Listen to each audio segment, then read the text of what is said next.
his pajamas, a matched, buttoned-up set. Did he dress like this even alone at home? His hair needed to be combed, and his chin needed a shave, but somehow Rohan still managed to exude the air of the powerful corporate executive he was. Hearing his voice, Darcy's ears perked up, and she rushed to him. Because, of course, she did.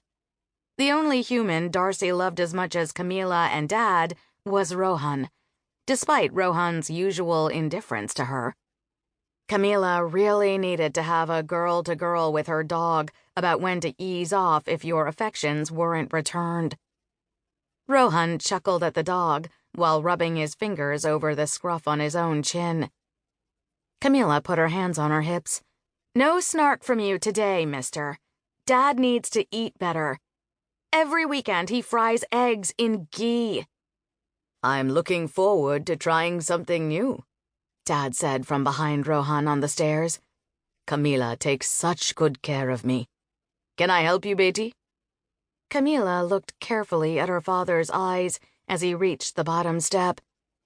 They looked a little tired, which was expected for early on a Saturday, but there was a hint of amusement and contentedness there. Good.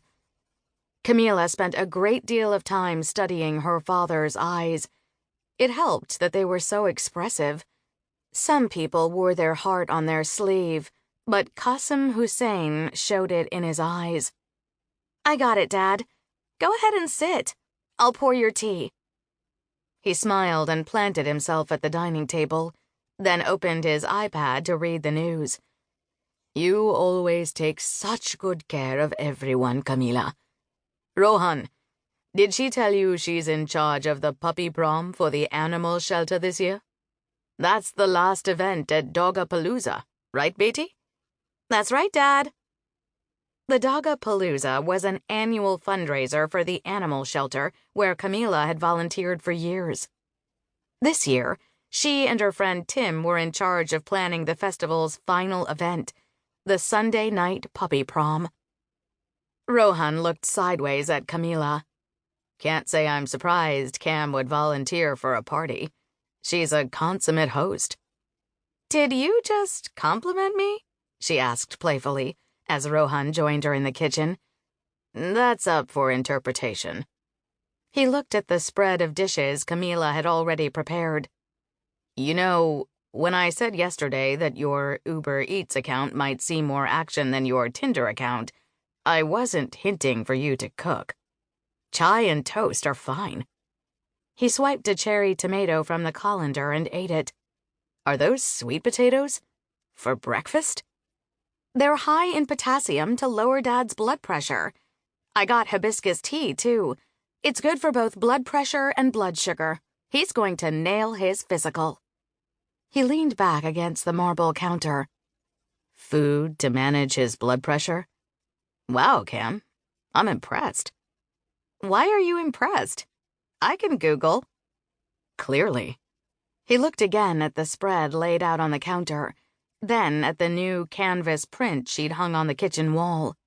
It was Darcy's head, photoshopped onto a French chef's body, standing outside a Paris bistro. Rohan shook his head, laughing at the print. "At least you're cooking and not Darcy. Actually, you have more cooking ability than I realized. Or at least," he looked into the bowls again, "mashing black stuff ability. What is that sludge anyway?" "Crushed black beans." He raised a brow, skeptical, then looked at the clear glass teapot where vibrant red hibiscus flowers were steeping in hot water. "Can I have regular chai instead?" "You know where it is." He filled a pot for his chai. Normally, Kamila would never expect a guest to make their own tea, but Rohan was hardly a stranger in this house. He spent most Friday nights in her spare room after her Bollywood and biryani party instead of driving back to his downtown condo, so he and Dad could talk business after breakfast. "I don't get why you go through all this trouble, Cam. After last night's spectacle." "Last night's party was not a spectacle. It was low-key. I didn't even serve a signature mocktail."